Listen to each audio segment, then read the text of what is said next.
நோவா போல, தானியேல் போல, யோபு போல உனக்காக இருந்து யார் வேணாலும் ஜெபிக்கலாம். ஆனா யாரை தப்பி வைக்க மாட்டாங்க, உன்னை என்ன பண்ண மாட்டாங்க.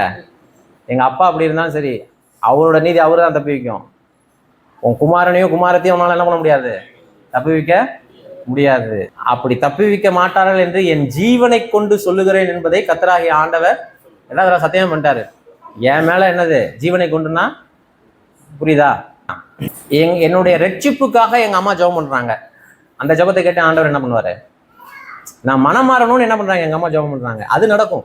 ஆனா மனம் திரும்புதல் யார் கையில இருக்கு, என் கையில தான் இருக்கு. எங்க அம்மாவுடைய ஜெபம் குமாரர்களையும் குமாரத்திகளையும் தப்பி வைக்காது, வண்டி அப்படி ஓடாதுங்கிறாரு. நீ எந்த ஊழியக்காரர் எவ்வளவு பெரிய ப்ரேயர் கான்டாக்ட் உங்களுக்கு இருந்தாலும் ஜெபம் பண்ணீங்க, ஜெபம் பண்ணீங்க, எல்லாம் ஜெபம் பண்ணீங்க, எவ்வளவு பெரிய ப்ரேயர் டீம் வச்சிருந்தாலும் சரி, எவ்வளவு அழுதாலும் சரி, மன்றாடினாலும் சரி, எவ்வளவு கெஞ்சினாலும் சரி, பரிந்து பேசினாலும் அந்த ஜெபத்தினால என்ன கிடையாது, பிரயோஜனம் இல்லை. இதுதான் கன்க்ளூஷன். மாறா என்ன பண்ணணும், என்ன ஆண்டவருக்கு என்ன பண்ணணும், என்ன ஆண்டவருக்கு கிளியரா. நான் இல்லை, நோவா ஜெபம் பண்ணாலே கேட்க முடியாது, தானியேல் ஜெபம் பண்ணாலே கேட்க முடியாது. அப்படி ஜெபம் இல்லை, நீங்கள் வேற ஜெப கோபுரம், ஜெப மையம், இயேசுவின் கூடாரம், ஜெப தொனி, ஜெப யுத்தம், அப்புறம் இன்னொரு ஜெப மலைன்னு ஒன்று இருக்கு நாகர்கோவில்ல, ஜெப மலை, அப்புறம் முழங்கால் யுத்தம்,